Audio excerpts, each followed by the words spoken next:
Selamat malam semua keluarga yang diberkati Tuhan, keluarga Sukindo, Badan Besar, dan semua kerabat, saudara, teman yang hadir, termasuk saudara kita mengikuti via online dimanapun berada.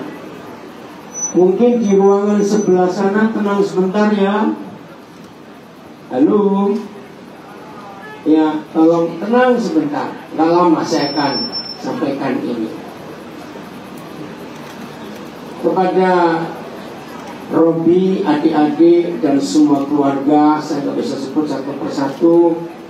Sungguh-sungguh suatu hal yang kita tidak inginkan, tapi itu pasti harus terjadi. Akhirnya mama juga menyusul papa. Ibu bapak, saudara-saudara, setiap kali kita ada di suasana seperti ini, saya percaya tidak ada seorang pun di antara kita yang merasa aneh, merasa asing di rumah duka. Nah, saya ingatkan kepada setiap pribadi, setiap kali kita ada di rumah duka, mungkin kursi yang ada ke sana bisa dibalik, ada ke sini semua yuk. Kursinya diputar, diputar kursinya ya. Nah, setiap kali kita ada di rumah duka, kita tidak perlu menanyakan sakit apa dia ya, kenapa dia ya, umur berapa dia, kenapa meninggal. Saya pesan satu hal ini, itu gak usah ditanyakan karena sudah terjadi. Justru yang paling penting, kalau kita ada di rumah duka seperti ini, maaf ya, jangan marah saya berkata ini, maka masing-masing kita harus tanya begini, awas jangan marah, giliranku kapan? Loh, betul atau tidak? Itu yang paling penting. Anak-anak muda pun ingat, satu-satunya hal yang pasti dalam hidup kita, saya ulangi, satu-satunya hal yang pasti dalam hidup kita itu bukan kaya atau miskin, bukan gagal atau berhasil, bukan menikah atau tidak. Satu-satunya hal yang pasti dalam hidup kita itu kematian. Betul atau tidak? Ingat, tidak ada yang pasti orang itu akan jadi kaya atau miskin, gagal atau berhasil. Tergantung dirinya atau tergantung orang lain? Ini. Maka itu nggak pasti. Tapi kalau kematian itu pasti. Ingat itu. Nah, sebagai manusia hidup, maka jauh lebih baik kalau kita mempersiapkan yang pasti. Setuju atau tidak? Setuju. Harus, yang pasti harus kita persiapkan. Maka itu kalau ada di antara semua yang hadir menyatakan bela sungkawa kepada keluarga besar Sukindo, ingat itu luar biasa. Saya kenal almarhumah Tante Yohana itu kira-kira bulan September tahun 78. Waktu itu ada dua orang pendoa di Surabaya, Tante Erna dan Tante Linda Timur. Lalu mengajak saya, Pak Timotius Kuntanan dan beberapa saudara itu ke rangka ke-8 ya, Gang 6, nomor 3, nomor 8. Nah, ini cucu-cucu belum lahir. Karena anak-anak ini 6 orang masih SMP, SMA. Maaf ya cerita, kaget saya. Sudah rumahnya kecil, di gang yang gak besar juga. Begitu mau masuk rumah, di halaman depan itu, maaf ya, barang rongsok itu, saudara, besi-besi. Sampai saya kalau mau masuk melangkah. Ini bagaimana? Betul ya? Ini bagaimana rumah ini? Serius, waktu itu. Nah, ada persekutuan doa di ruang tamu yang gak besar juga. Nah, rupanya sejak itu Tuhan melawat keluarga besar ini. Waktu itu Om Nanang masih belum percaya Tuhan Yesus. Seminggu sekali pasti ada doa di rumah mereka, Rangka Gang 6 nomor 8. Lawatan Tuhan terjadi untuk mereka. Nah, semua keluarga yang hadir, sahabat, teman, karena ini luar biasa. Tadi saya bicara pada anak saya Kawi ini, kami ini sudah berkali-kali hadir di rumah duka. Tapi ini bukan duka, ini pesta, setuju nggak? Ini pesta. Bayangkan 9 ruang yang disewa, yang dipinjam, satu ruang itu minimal ada 40 kursi, belum tambahan-tambahan ini. Ayo hitung yuk. Jadi berapa itu?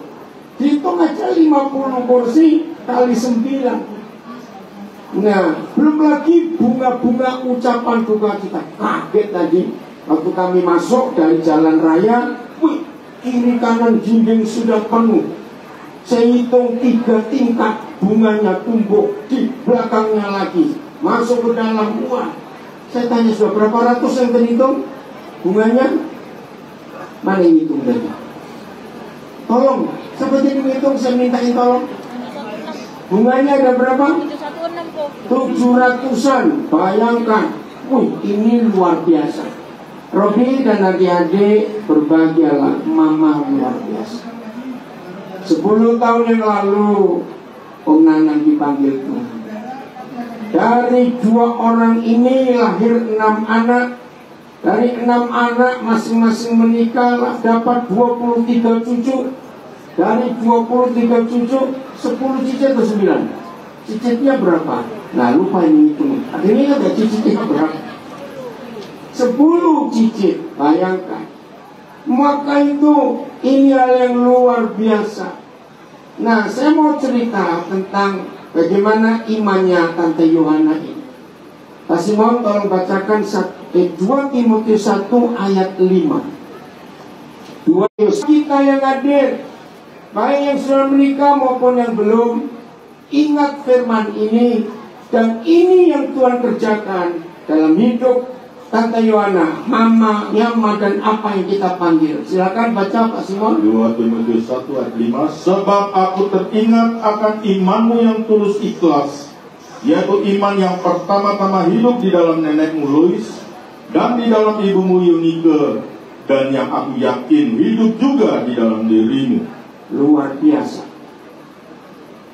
Cucu-cucu, cicit-cicit, kalau kalian ada di sini sampai hari ini seperti ini, karena firman ini yang dihidupi oleh Tante Yohana.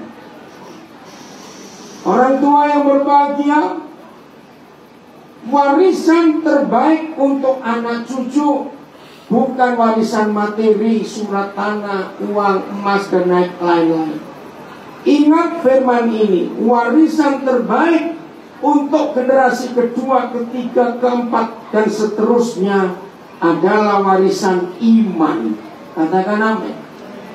Timotius dalam sejarah perjanjian baru adalah hamba Tuhan, gembala penginjil yang termuda, yang dimuridkan oleh Rasul Paulus. Dan ternyata penginjil termuda ini karena iman 2 generasi di atasnya, iman neneknya dan iman mamanya. Saudara, ini luar biasa. Dan hari ini ada 3 generasi yang hadir, dari anak-anak Robi dan adik-adik, lalu cucu-cucu, dan ternyata ada cicit. Nah, para cucu dan cicit teruskan iman ini. Sangat luar biasa. Orang Yahudi punya tradisi menyebut nama Tuhan dengan 3 generasi. Kalau kita sering dengar kata inilah Yahwehnya Abraham, Yahwehnya Ishak, Yahwehnya Israel, maka ini yang terjadi dalam keluarga Om Nanang. Ini sungguh-sungguh luar biasa. Nah, saya akan tunjukkan contoh ini.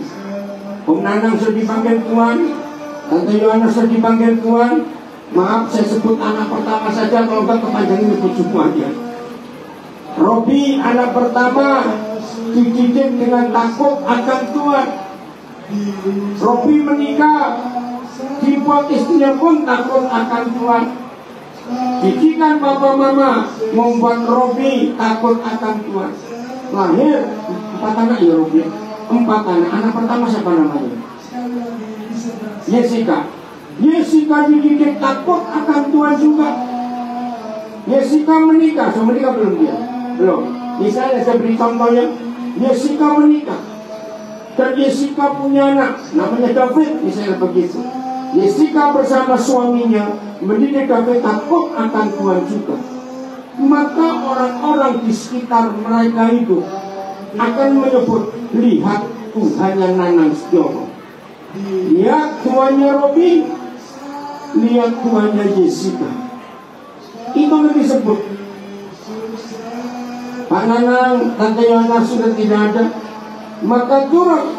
Maka masyarakat akan menyebut, lihat Tuhannya Robi, lihat Tuhannya Jessica, dan lihat Tuhannya David. Seandainya David menikah, kasih nama siapa kira-kira? Cucumu nanti, ya. Lukas misalnya gitu ya. Lukas dididik oleh David takut akan Tuhan. Maka masyarakat akan menyebut, lihat Tuhannya Jessica, Tuhannya David, dan Tuhannya Lukas. Dan itu tidak akan putus. Inilah warisan iman yang jauh lebih berharga daripada warisan harta benda. Bisa berkata amin? Amin. Warisan harta benda tidak akan menjamin aman kalau tidak disertai takut akan Tuhan. Berapa banyak kasus-kasus yang kita lihat di sekitar kita, walaupun tidak banyak tapi ada. Papa mama masih hidup, tapi anak mantu sudah berebut warisan. Lalu mereka saling siput-siputan, minta supaya segera buat surat wasiat. Itu kurang ajar betul. Tapi bersyukur keluarga besar Nanang Sediono ini saya tahu sendiri. Sekarang saya akan cerita.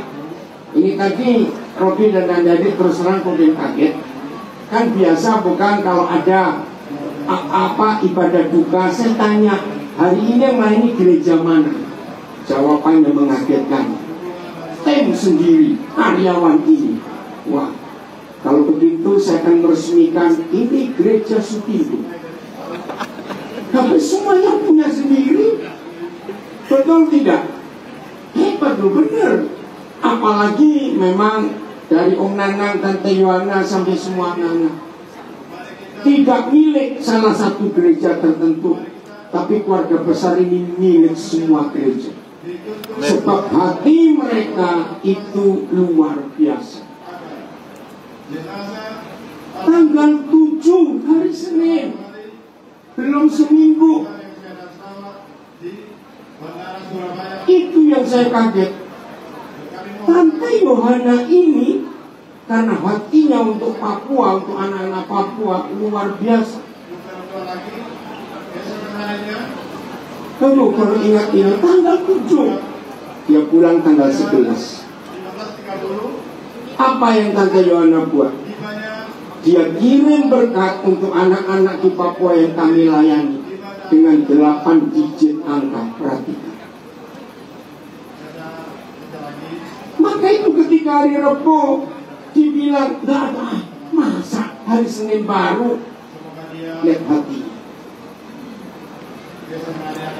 Robi dan adik-adik dan semua keluarga besar harus bangga punya contoh iman yang hebat. Bagi yang belum tahu supaya tahu, mereka ini pelayanan yang lebih banyak itu di desa-desa, di pedalaman-pedalaman. Sulawesi Tengah punya tim dari Palu, Dr. Hendrik bersama timnya luar biasa. Hati mereka untuk pedalaman. Mereka mendirikan sekolah-sekolah, bangun asrama-asrama, dan mencukupi semua mereka butuhkan. Di Kalimantan Timur, Kalimantan Utara, di Papua, saya nggak tahu di mana lagi. Itu hati mereka. Nah, apa yang mereka lakukan sebagai orang tua? Tolong bacakan Pak Simon Efesus 2 ayat yang ke-10. Ayo semua kita perhatikan. Efesus 2 ayat 10. Demikian bunyinya, karena kita ini buatan Allah, diciptakan dalam Kristus Yesus untuk melakukan pekerjaan baik yang dipersiapkan Allah sebelumnya. Ia mau supaya kita hidup di dalamnya. Ayo kita renungkan sejenak firman yang luar biasa. Kita ini buatan Tuhan. Maka kalau saya pakai istilah bisnis, ternyata semua kita ini made in surga. Katakan amin. Buatan Tuhan. Ayo saya ajak mikir, khususnya cucu-cucu, cicit-cicitnya, supaya kalian tahu iman yang nyama. Kalau cicit mengambil apa? Pemahaman. Tuama, nyama, tuama. Oke, ya. Kalian harus tahu bagaimana iman yang nyama, imannya tuama ini hebat sekali. Saudara, ini yang kita harus tahu. Kita ini buatan surga. Kata itu kita akan renung. Dicetak di dalam Kristus Yesus. Semua pabrikan, semua produksi rata-rata pasti punya cetakan nggak? Punya molding nggak? Pasti punya, bukan? Nah, kalau kita buatan surga, cetakannya itu Kristus Yesus, berarti produknya surga itu seperti siapa? Kalau cetakannya itu Kristus Yesus, ya jelas seperti cetakan. Lalu ada kalimat, coba baca lagi Pak Simon. Setelah kita ini buatan Tuhan, diciptakan dalam Kristus Yesus untuk, coba ini kalimat penting, untuk melakukan pekerjaan baik. Nah, stop dulu. Untuk melakukan pekerjaan baik. Saudara, saya mau ceritakan iman mereka dua ini, Om Nanang dan Tante Yohan. Tahun 82, ya, kalian nggak ingat waktu itu kalian usaha baru berapa? Tahun 82. Pertama kali pelayanan kami punya mobil tahun 82, akhir 82.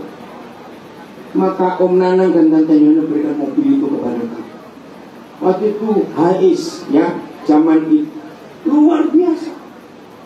Nah, 82 cucu-cucu belum ada, yang mereka belum berkurang. Belum itu ya 82 ya. Bayangkan, sudah berikan itu.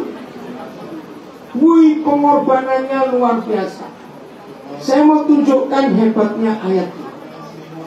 Saudara, semua pabrik yang membuat benda apapun, dengarkan ya, semua pabrik yang membuat, mencetak benda apapun, barang-barang yang dibuat oleh pabrik itu, mau dari sandal, handphone, motor, meja, kursi, jam tangan, semua komputer. Tolong jawab pertanyaan saya.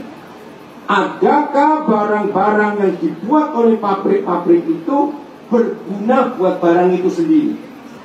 Ini perlu direnungkan. Ayo mikir. Ada nggak barang-barang yang dibuat oleh pabrik apa saja, bentuk apa saja, dan yang paling sederhana? Contoh, tusuk gigi yang paling sederhana sampai yang paling hebat. Ada nggak barang-barang itu yang berguna untuk dirinya sendiri? Saya jawab, tidak ada. Semua barang yang dibuat itu pasti berguna untuk yang lain. Ini luar biasa. Siapa pernah punya pengalaman? Saya pernah 2 kali, sebodoh-bodoh. Ya, ini beberapa tahun yang lalu, tahun 90-an akhir, tiba-tiba ada orang dari daerah Husada itu berikan saya sepatu. Itu Januari 99. Waktu itu saya dikasih hadiah sepatu 4.600.000. Saya kaget, saudara, karena saya nggak pernah pakai sepatu semahal itu. Bayangkan, istri saya juga kaget, 4 juta lebih. besar kok tahun 99 Januari. Saya sayang nggak pakai karena saya merasa tiap kali pakai 4.600.000 diinjek 4.500.000, nggak sampai hati gitu loh pakai itu saya sayang. 3 tahun kemudian baru ingat sepatunya gimana, ternyata lepas juga karena dipakai. Pernah punya pengalaman seperti itu? Nah ternyata ini ayatnya. Saudara punya barang sebagus apa, semahal apa, kalau tidak digunakan sesuai tujuan yang buat, barang itu pasti dirongsokan. Ngerti arti firman ini? Kalau hidup kita ini buatan surga dan ditetapkan untuk melakukan suatu pekerjaan baik, dan kita tidak mau melakukan fungsinya, pasti hidup ini jadi rongsokan.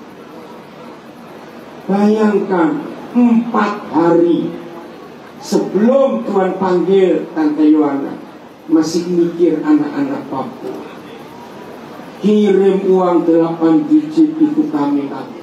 Kakaknya Rabu ini 3 hari ya, Senin, Selasa, 3 hari maaf. Saudara, itulah hidup yang luar biasa. Lagi sekali para cucu, para cicit, ingat, kalian berasal dari 2 pribadi yang luar biasa. Tahu tujuan hidupnya itu dipakai untuk apa. Maka itu kalau ada di antara kita sampai umur sekian, saudara masih jadi pengangguran, hidupmu hanya untuk dirimu sendiri saja. Sebelum kita pulang meninggalkan tempat ini, masing-masing kita harus bertanya, aku sudah digunakan oleh siapa hidup ini? Ini luar biasa. Tahun 2000 saya masih ingat, waktu itu kerusuhan Poso sedang meledak, dan ada saksi itu salah satu anak saya di sini. Ya. Waktu itu KTP dia masih KTP Islam, dan kami mau berangkat dari Palu untuk menuju ke Panampa. Ya, jalannya mau berangkat, tiba-tiba dapat berita kerusuhan meledak. Kami harus bawa barang-barang untuk bangun asrama di Panampa. Dari Palu harus lewat Poso terus sampai ke Luwuk. Ya, Luwuk dulu dong. Ampana Luwuk. Nah dari Luwuk baru charter mobil lagi sampai ke kota desa apa? Batu Rube. Nah dari Batu Rube itu diangkut pakai gojek, pakai motor, nggak bisa jalan mobil. Nah dari situ baru sampai Panampa. Di situ Om Nanang, Tante Yohana dan anak-anak bangun asrama. Saudara, karena jalan terputus malam itu, ini barang-barang harus dibawa, mau bagaimana? Saya nggak akan lupa, mungkin kalian lupa. Akhirnya mereka putuskan pakai pesawat untuk diterbangkan ke Luwuk. Orangnya naik mobil. Wih, begitu di perjalanan, berapa kali kami dicegat.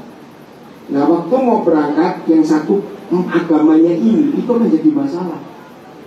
Wih, waktu itu ngeri. Orangnya kejam-kejam di jalan itu, panas sekali, bukan panas cuaca.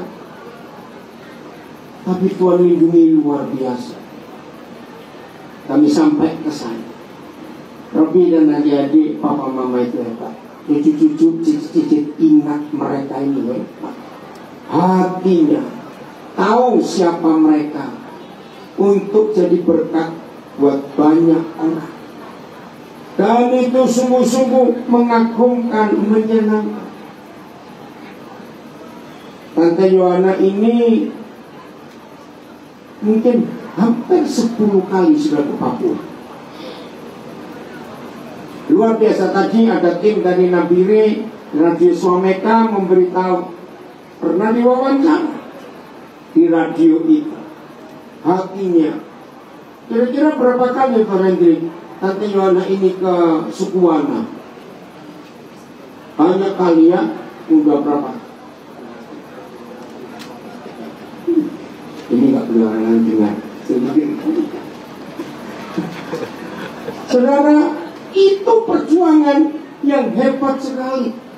Imannya itu luar biasa. Maka itu hari ini kalau kita ada di sini, ini masih ada 3 malam lagi loh. Ini pesta betul. Tadi ditawari makan bakso, soto, bakwan, apalagi satu gado-gado. Saya tolak semua karena semua enak, semua bagaimana saya tidak tahu. Jadi belum makan. Ini kan pesta betul, luar biasa. Nah, setelah mama nyama tuama dipanggil Tuhan, Tuhan berharap semua anak-anak, menantu, cucu, cicit tetap bersatu. Katakan amin. Walaupun secara fisik gak ada orang yang mengikat dalam doa yang luar biasa. Kisahnya anak-anak, menantu, cucu, dan cicit hidup tetap dalam kekompakan. Percayalah, visi yang Tuhan beri kepada Nana dan Tante Yohana tidak akan putus sampai ada jutaan jiwa diselamatkan lewat keluarga besar Sukindo ini. Kita percaya itu karena sudah terbukti betapa hebatnya Tuhan memakai 2 orang ini. Imannya luar biasa. Maka itu ayo anak-anak, menantu, cucu, cicit, teruskan apa yang Tuhan mau kerjakan. Sebelum saya akhiri, ada 2 orang saya akan minta untuk ngomong sebentar. Satu Pak Simon, ayo mau ngomong apa? Lalu Dr. Hendrik nanti harus cerita bagaimana perjuangan Tante Yohana ini. Mau ngomong? Dr. Hendrik aja, silakan Dr. Hendrik. Ayo cerita sesuatu supaya cucu-cucu cicit ini tahu betapa susahnya kesukuanan. Dari cucu-cucu ada yang pernah ikut kesukuanan enggak? Dari cucu-cucu ada yang pernah ikut? Ada ya? Oke.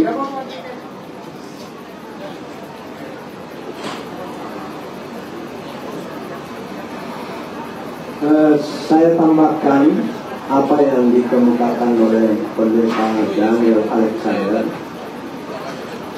Kalau kami lihat apa yang dilakukan oleh Tante Yohana atau yang kami panggil Oma, Tante Yohana, bersama dengan Pak Nanang pada tahun 1998 bulan Oktober. Jadi kurang lebih 27 tahun yang lalu, kami sama-sama dengan rekan-rekan yang hadir di sini, ada Pendeta Simon dan Nova, ada juga saksi hidup di sini, ada Farida Limbunan, ada Ibu Esther dan Dr. Helen, istri saya. Itu sama-sama pergi melayani ke suku Wana, suku yang terpencil di Sulawesi Tengah. Itu kalau kita naik mobil dari Palu menuju ke suku Wana ini, itu kurang lebih 1.600 km pulang pergi. Nah ini kita tempuh. Jadi dari seperti yang dikemukakan tadi, kita dari Palu naik mobil ke Parigi, Poso, Ampana, dan Lubuk. Itu kemudian kita menuju ke Batu Rube. Itu jauhnya kurang lebih 800 kilo. Dan pada awalnya kami ke sana itu bersama dengan masih ada sang kekasih atau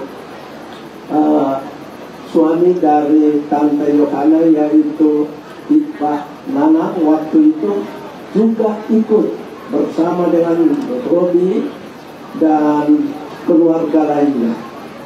Itu kita naik mobil, itu bukan dikatakan bahwa itu jalannya mulus, jalannya enak seperti di kota, tetapi jalannya itu masih belum diaspal secara keseluruhan.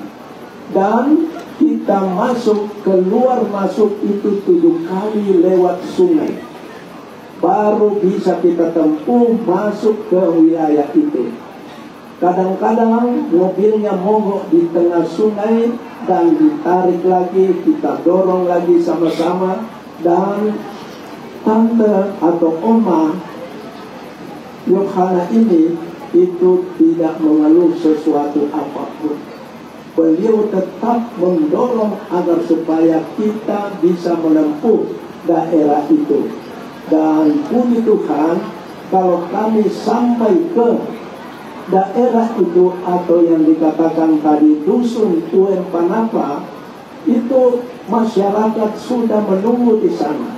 Dan kalau kita ketemu, wah mereka betul-betul hati kita ini bersuka cita dan enak sekali kita melayani mereka. Nah, itu yang kami perhatikan. Kemudian kalau kita perhatikan, umat ini senang sekali di dalam naikkan doa-doa dan memberi motivasi kepada seluruh hamba-hamba Tuhan atau pengerja-pengerja di desa yang melayani sesama di sana. Ini tugas pelayanan selama kami bersama-sama, dan itu sudah 27 tahun setiap yang kami kesana sama-sama itu biasa Natal, mengadakan Natal dan Paskah. Nah, jadi 2 kali setahun itu, waktu itu masih kuat, itu yang kami kerjakan, lakukan bersama dengan Ibu Tanti Yohana. Saya kira itu tambahan. Terima kasih. Nanti saya minta Dr. Edi berdoa penutup firman. 1 ayat lagi, 2 Korintus 3 ayat yang ke-9. Maaf, 1 Korintus 3 ayat yang ke-9. Tante Yohana, Om Nanang tidak punya jabatan secara kegerejaan, ya, sebutan pendeta, majelis apa, enggak. Tapi ini yang dilakukan. Kalimat pertama saja ayat yang ke-9, 1 Korintus 3. Karena kami adalah kawan sekerja Allah. Nah, jadi paternya Tuhan, Ibu Bapak, saudara-saudara dikasihi Tuhan, yang sudah kenal lama dengan Tante Yohana, Om Nanang, mereka ini memang teman sekerja Tuhan, paternya Tuhan, untuk menyelesaikan pekerjaan Tuhan di bumi ini.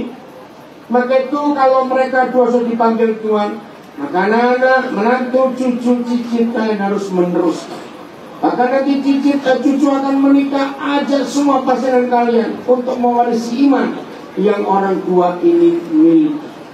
Dan ini sungguh-sungguh luar biasa. Kiranya renungan ini menyadarkan kita hidup ini untuk apa, supaya kalau waktunya tiba orang akan mengenal. Ada suara Ibu. Ada suara Tante Yohana yang bisa didengarkan. Oh ya, sebentar. Oke. Nah, ini ada rekaman suara, nanti kita akan dengarkan. Saya ulangi lagi. Berbahagialah kita yang masih hidup. Ketika kita masih diberi kesempatan hidup oleh Tuhan, ada sesuatu yang kita kerjakan. Bukan untuk diri kita, tapi untuk banyak orang. Saya akan mengutip sebuah kalimat dari seorang hamba Tuhan, dan itu jadi perenungan saya selama ini. Kita ini siapa? Itu ditentukan waktu kita meninggal. Orang akan menulis apa di batu nisan kita. Dalam bukan arti kalimat ini, orang akan menulis apa di batu nisan kita kalau kita meninggal. Maaf, saya cuma beri contoh. Maling hebat pun, kalau sudah meninggal tak mungkin pesan ke keluarganya, tulis di batu nisanku, di sini dibaringkan maling terkenal itu. Setuju? Nggak mungkin. Anak-anak, menantu, cucu, cici dan semua sahabat, kalau diizinkan anak-anak suku Wana, anak-anak Papua, anak-anak dari Lundai, mereka akan nulis sesuatu di batu tulisan 2 orang itu karena perjuangan mereka. Mari kita lanjutkan. Oke Simon, mana? Ya dengarkan langsung. Ya pakai mic itu, dengar dulu ya.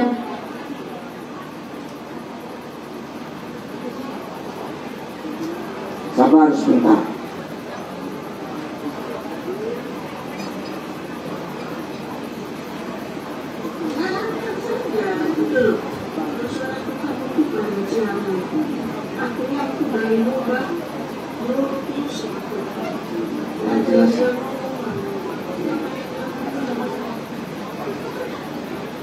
Coba, ini rekaman kapan?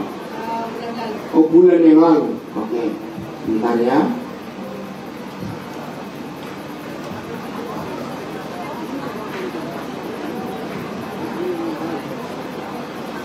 Udah?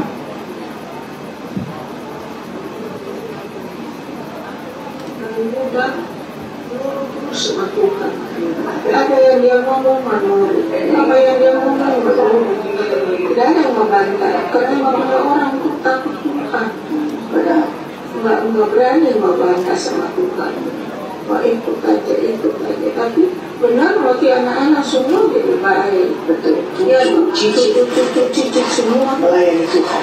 Melayani Tuhan bagus-bagus semua. Cicit masih kecil ini sudah melayani Tuhan. Bisa doakan aku yang lihat. Glory sama Tuhan ya Tuhan. Tuhan Yesus, Tuhan cepat sembuh, bisa jalan-jalan, tidur tempat tidur. Cuma pendek-pendek ya berarti. Luar biasa. Intinya dia bilang dari masa mudanya dia hanya nurut Tuhan saja. Pesan untuk cucu cicit juga. Siap saudara atas sesuatu yang Tuhan bisa buat atas hidup kita, supaya kalau hari itu tiba, orang akan mengenang kita dengan apa yang Tuhan buat atas hidup kita. Biar ini jadi perenungan. Saudara ini berdoa untuk kita semua.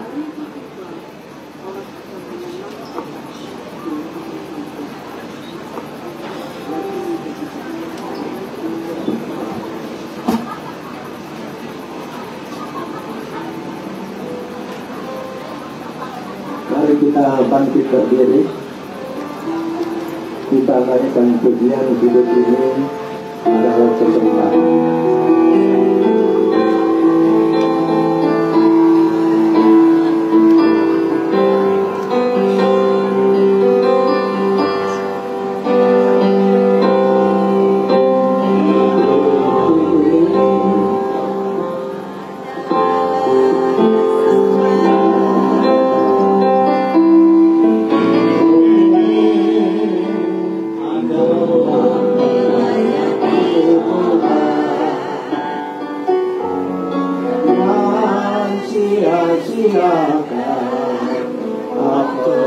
Yang Tuhan beri hidup ini hanya menjadi berkat.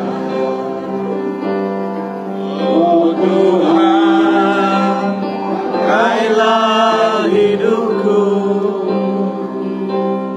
selagi aku masih kuat. Saatnya nanti Tuhan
kebenaran firman-Mu yang telah kami dengar pada malam yang indah ini. Kami tetap yakin dan percaya firman yang Tuhan disampaikan oleh hamba-Mu Tuhan pada malam ini benar-benar tertanam di dalam loh hati setiap kami yang hadir pada saat ini. Dan biarlah firman-Mu itu terus bertumbuh, dan bukan hanya bertumbuh tetapi berbuah di dalam kehidupan kami masing-masing. Dan firman ini benar-benar mengingatkan kami bahwa tanpa kami berharap kepada Bapa di surga, tak mungkin kami dapat melakukan apa yang Tuhan perkenankan untuk kami kerjakan di dalam kehidupan keseharian kami. Terima kasih Tuhan, firman-Mu pada malam yang indah ini, kami juga tetap yakin dan percaya itu akan menguatkan keluarga yang ditinggalkan.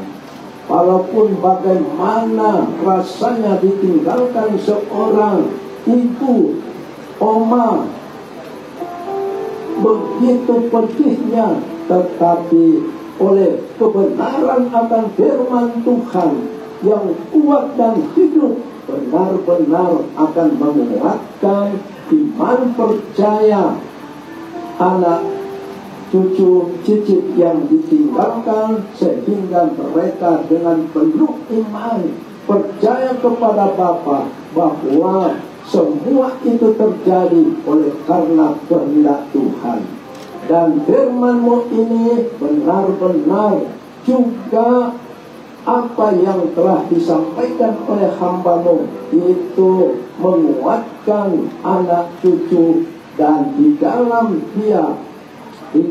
mereka menjalankan tugas pelayanan mereka, mereka tetap keteladanan yang telah dilakukan oleh orang tua, oma,